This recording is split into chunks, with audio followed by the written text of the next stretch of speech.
The Night at Dawn. Chapter 1. The Dark Woods. Jack couldn't sleep. He put his glasses on. He looked at the clock. 5:30. Too early to get up. Yesterday, so many strange things had happened. Now he was trying to figure them out. He turned on the light. He picked up his notebook. He looked at the list he'd made before going to bed. Found treehouse and woods. Found lots of books in it. Pointed to portrait picture in book. Made a wish. Went to time of dinosaurs. Pointed to picture of Frog Creek woods. Made a wish.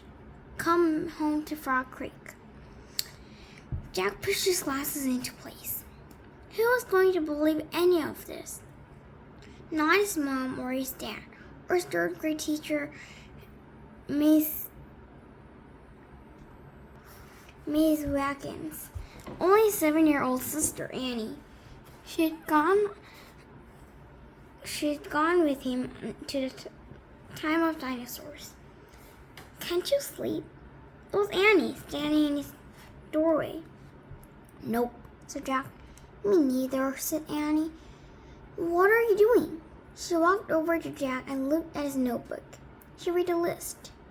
Aren't you going to write about the gold medal? She asked. You mean the gold medallion? Said Jack. He picked up his pencil and wrote, Found this in dinosaur time. Aren't you going to put the letter M on the medal? Said Annie. Medallion, said Jack, not medal. He added an M. Aren't you going to write about the magic person? Said Annie. We don't know for sure if there is a magic person, said Jack. Well, someone built the treehouse in the woods. Someone put the book in it. Someone lost a gold medal in dinosaur time. Medallion, said Jack for the third time. And I'm just writing the facts. The stuff we know for sure. Let's go back to the treehouse right now, said Annie, and find out if the magic person is a fact. Are you nuts? Said Jack. The sun's not even up yet. Come on, said Annie. Maybe we can catch them sleeping. I don't think we should, said Jack. He was worried. What if the magic person was me? What if he or she didn't want kids to know about the treehouse? Well, I'm going, said Annie. Jack looked at his window at the dark gray sky. It was almost dawn. He sighed. Okay, let's go get dressed. I'll meet you at the back door. Be quiet. Yeah, whispered Annie. She tiptoed away as quietly as a mouse. Jack put on his jeans, orange sweatshirt, and sneakers. He tossed a notebook and pencil in his backpack. He crept downstairs. Annie was waiting by the back door. She shined a flashlight in Jack's face. Ta-da! A magic wand, she said. Shh, don't wake up Mom and Dad, whispered Jack, and turned that flashlight out. We don't want anyone to see us. Annie nodded and turned it off. Then she clipped it onto her belt. They slipped out the door into the cool early morning air. Crickets were chirping. The dog next door barked. Quiet, Henry, whispered Annie. Henry stopped barking. Animals always seemed to do what Annie said. Let's run, said Jack. They dashed across the dark lawn and didn't stop until they reached the woods. We need the flashlight now, said Jack. Annie took it out of her belt and switched it on. Step by step, she and Jack walked between the trees. Jack held his breath. The dark woods were scary. Gotcha, said Annie, shining the flashlight in Jack's face. Jack jumped back. Then he frowned. Cut it out, he said. I scared you, said Annie. Jack glared at her. Stop pretending, he whispered. This is serious. Okay. Annie shined a flashlight over the top of the tree. Now what are we doing? Said Jack, looking for the treehouse. The light stopped moving. There it was, the mystery treehouse. At the top of the tallest tree in the woods. Annie shined the light at the treehouse. And then down the tall ladder, all the way to the ground. I'm going up, she said. She gripped the flashlight and began to climb. Wait, Jack called. What if someone was in the treehouse? Annie, come back. But she was gone. The light disappeared. Jack was alone in the dark. Chapter 2. Leaving again. No one's here, Annie shouted down. Jack thought about going home. Then he thought about all the books in the treehouse. He started up the ladder.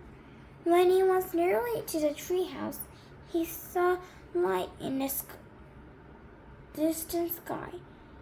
Dawn was starting to break. He crawled through a hole in the floor and took off his backpack.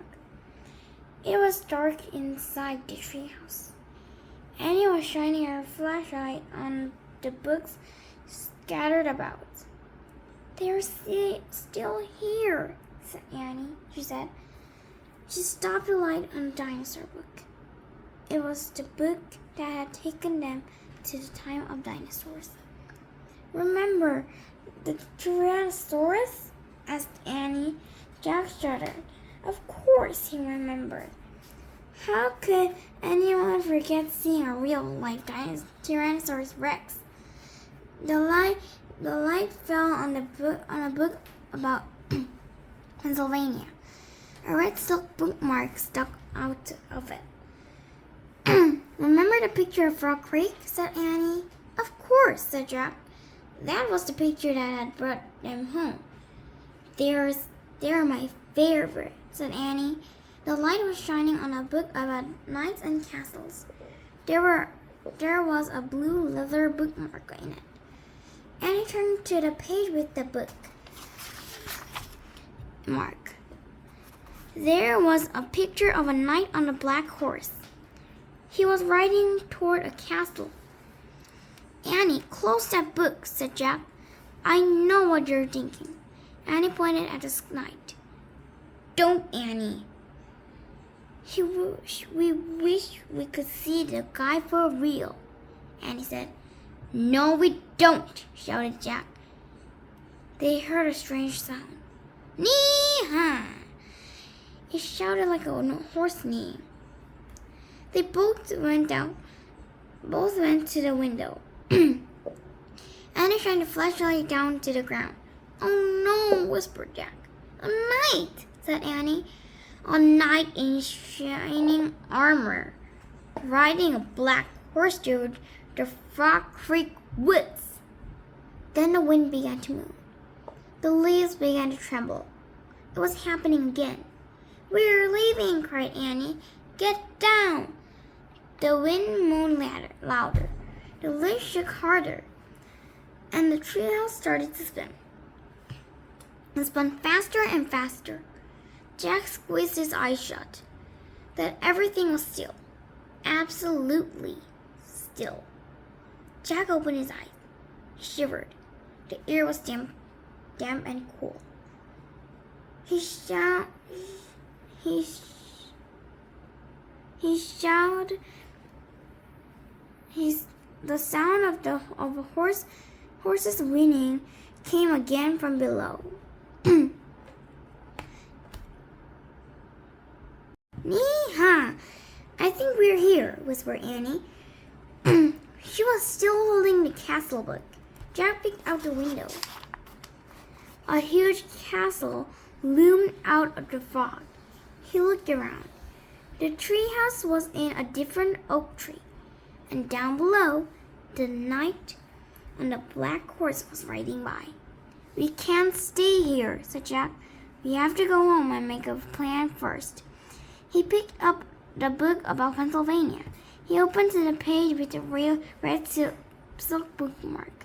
He pointed to the photograph of the Frog Creek Woods. I wish... No, said Annie. She yanked the book away from it. Let's stay. I want to visit the castle.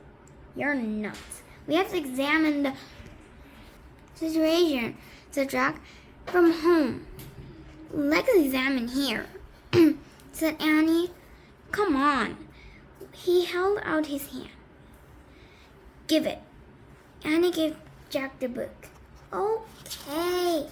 You can go home. I'm staying, she said. She clipped a flashlight up to her belt. Wait, said Jack. I'm going to take a peek. A teeny peek, she said. And she scooted down the ladder. Jack groaned. Okay, she had won. He couldn't leave without her. Besides, he sort of wanted to take a peek himself. He put down the book about Pennsylvania. He dropped the castle book in his pack. He stepped onto the ladder. He held down into the cool, misty air. Chapter 3. Across the bridge. Annie was under the tree, looking across the froggy ground. The knight's riding toward that bridge. I think, said Annie. The bridge goes to the castle. Wait, I'll look it up, said Jack. Give me the flashlight. He took the flashlight from her and pulled the castle book out of his pack. He opened it to the page with the leather bookmark. He read the words under the picture of the knight. This is a knight arriving for a castle feast. Knights were armored when they travel a long and dangerous distance. The armor was very heavy. A helmet alone could weigh up to 40 pounds. Wow, Jack had weighed 40 pounds when he was 5 years old. So it'd be like riding a horse with a 5-year-old on your head. Jack pulled out his notebook. He wanted to take notes. As he down on the dinosaur trip, he wrote heavy head. What else? He turned the pages on the castle book. He found a picture that showed the whole castle and the building around it. The knight crossing the bridge, said Annie. He's going through the gate. He's gone. Jack studied the bridge in the picture. He read, a drawbridge crossed the moat. The moat was filled with water to help protect the castle from enemies. Some people believe crocodiles were kept in the moat.